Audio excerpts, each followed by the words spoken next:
Two YouTube channel বন্ধুসকল ইতিমধ্যে আলফা স্বাধীনৰ ওপৰত সাধাৰণতে মুখ্যমন্ত্ৰী ডাঙৰীয়াই সাধাৰণতে দুটাকৈ আপডেট দিছে আৰু আপোনালোকক সাধাৰণতে জিপি সিং ডাঙৰীয়াই সাধাৰণতে ইতিমধ্যে ঘোষণা কৰিছে যে আপোনালোকক দুটাকৈ আপডেট আলফা স্বাধীনৰ ওপৰত মই জনাই দিম আৰু আপোনালোকৰ ইতিমধ্যে যোৰহাটত সাধাৰণতে গণেশ সাধাৰণতে কৰিছে বুলি ইতিমধ্যে সকলোৱে দোষাৰোপ কৰিছে আলফা স্বাধীনক, কিন্তু এতিয়ালৈকে কোনোদিনে কৰা নাই।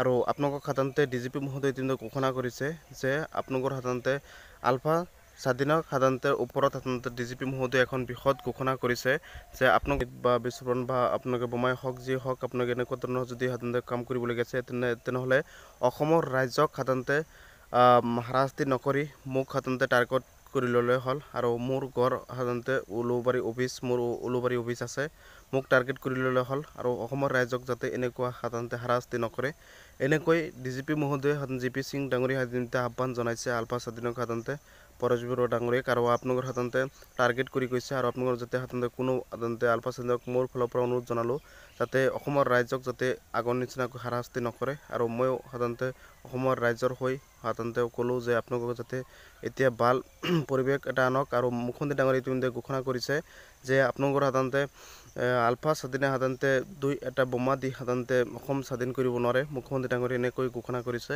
আৰু আপোনালোকৰ যাতে এনেকুৱা কাম নকৰে, অসমৰ ৰাইজক যাতে দূষিত নকৰে এনেকৈ সাধাৰণতে মুখ্যমন্ত্ৰী ডাঙৰীয়াই ঘোষণা কৰিছে। আৰু মোৰ ফালৰ পৰা অনুৰোধ থাকিল যে আপোনালোকৰ সাধাৰণতে আলফা স্বাধীনে আপোনালোকৰ অসমৰ ৰাইজক এনেকুৱা যাতে সাধাৰণতে অত্যাচাৰ বা নকৰে। আৰু ইতিমধ্যে ইমান দিন ভালেই চলিছিল আৰু আপোনালোকৰ সাধাৰণতে ডিজিপি মহোদয়ৰ ফালৰ পৰা অপেন চেলেঞ্জ এটা আহিছে, আলফা স্বাধীনক ঘোষণা কৰিছে যাতে এনেকুৱা কাম নকৰে, ডাইৰেক্ট নিজকে যাতে টাৰ্গেট কৰে এনেকৈ ঘোষণা কৰিছে।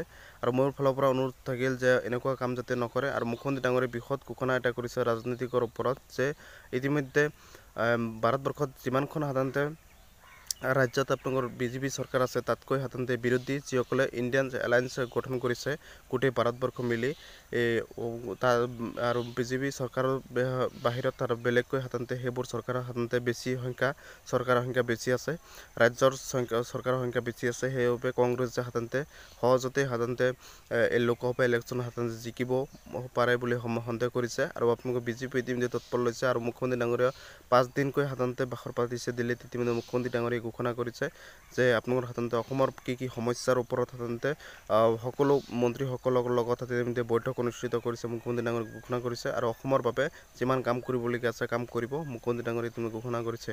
সকলোৱে শ্বেয়াৰ কৰি দিব, চেনেলটো ছাবস্ক্ৰাইব কৰি দিব প্ৰথমবাৰ ভিজিট কৰিলে, আৰু লাইক এটা কৰি দিব। সকলো ভিডিঅ'টো শ্বেয়াৰ কৰিবলৈ অনুৰোধ জনালোঁ। আৰু আপোনালোকৰ সাধাৰণতে ডিজিপি মহোদয়ে আলফা স্বাধীনৰ ওপৰত কি ক'লে আৰু মুখ্যমন্ত্ৰী ডাঙৰীয়াই কি কৈছিল আপোনালোকক মই ভালকৈ বুজাই দিলোঁ। আৰু ভিডিঅ'টো আপোনালোকে শ্বেয়াৰ কৰিব আৰু লাইক এটা কৰি দিব। আৰু অসমৰ বাবে সাধাৰণতে মুখ্যমন্ত্ৰী ডাঙৰীয়াই কি পদক্ষেপ ল'ব সেই বিষয়ে মই জনাই দিম।